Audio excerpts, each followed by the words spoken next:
nating ayusin yung hair. Sa section natin siyang ganyan.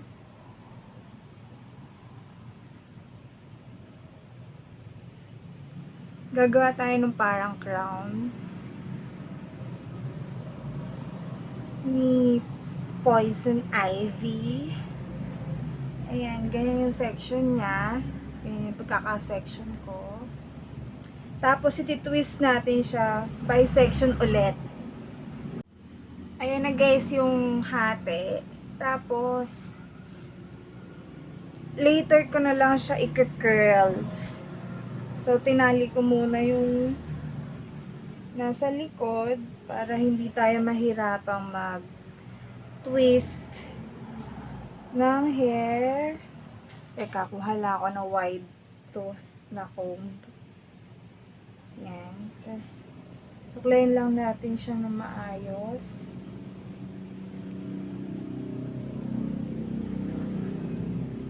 Ang kailangan natin ay bobby pins or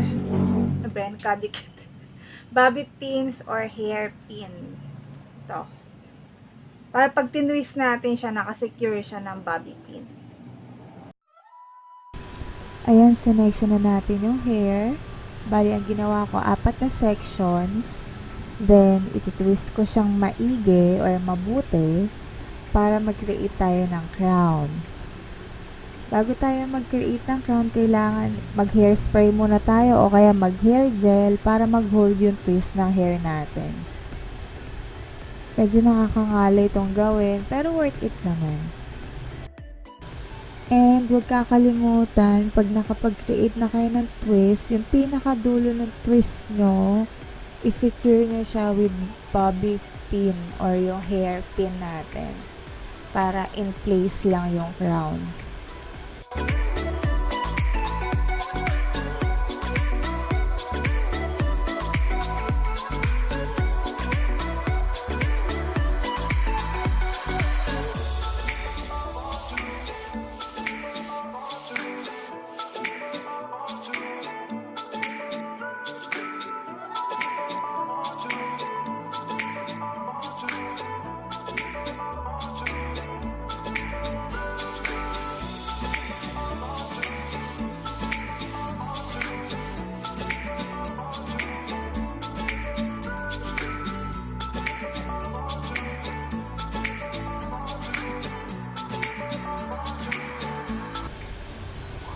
Ayan, pagkatapos natin mag-twist ng hair, mag-curl naman tayo.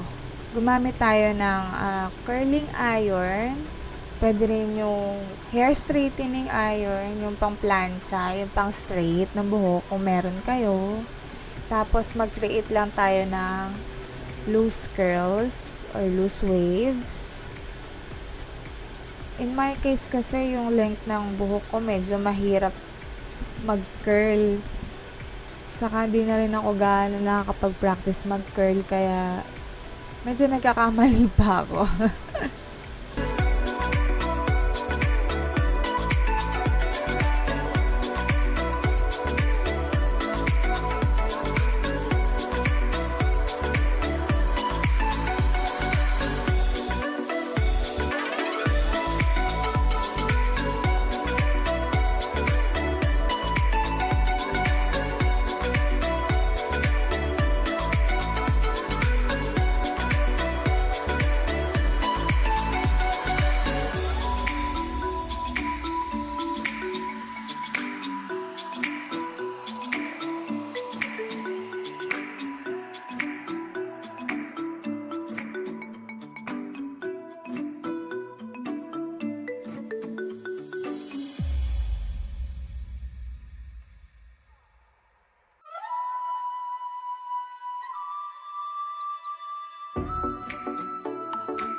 ayan guys. Ay!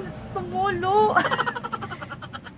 Nag-prepare ako ng dahon para dun sa kilay natin. Kinuha ko lang to sa Hardin. Pasensya na guys, di ko talaga alam pangalan ng dahon na to. Basta nakakita ko ng gantong shape ng dahon. Ginupit ko na siya. Tapos sinabon ko siya ng very very light na safeguard. Tapos binanlawan mabuti. Kaya ayan, medyo basa pa siya. Papatuyuin ko lang siya ng tissue. Ito, yung tissue na rin. Ayan, basa na nga kasi tumulo dito yun. Ayan. Tapos, puputol-putulin ko siya. Tapos, i-apply na natin siya sa kilay natin. Pero, before that, mag-a-apply muna ako ng glue stick dun sa eyebrow strands ko para masettle siya yung mag-flatten siya. Para pag nilagay natin yung leaves, hindi siya tawag doon. Para pag pinatong natin yung leaves, ano din siya, plakado din siya. So, just keep on watching guys. Medyo mahaba-haba itong video na to.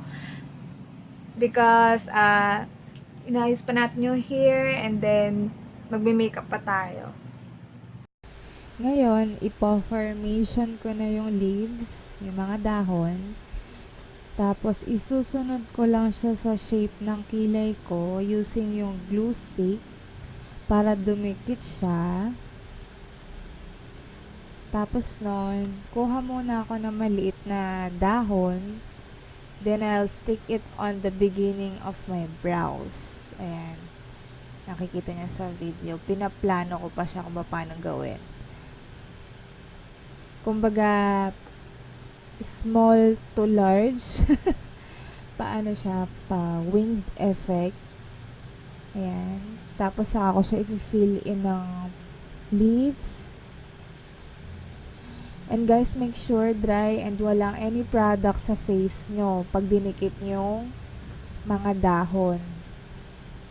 Pwede rin kayong gumamit ng plastic na dahon. Kaso, di pwede yung ginagamit ko dyan ng glue stick. Kasi hindi didikit yon.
Ayan, ginagaya ko lang yung nasa picture dun sa laptop ko. Yung makeup ni Uma Thurman, si Poison Ivy, dun sa movie na Batman and Robin.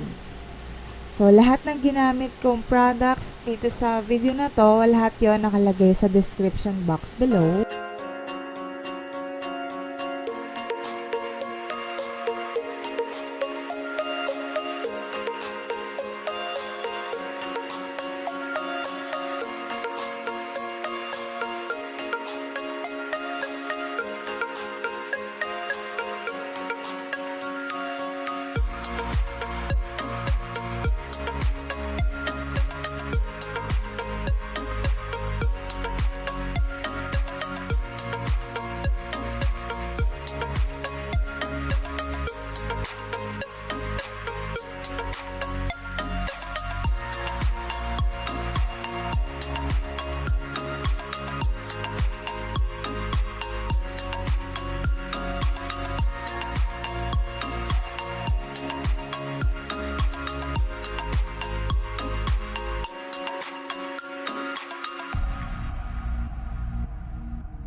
So, ayan siya guys.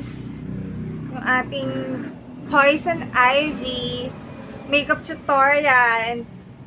Ayan. Ito, dahon lang din to. Na totoo.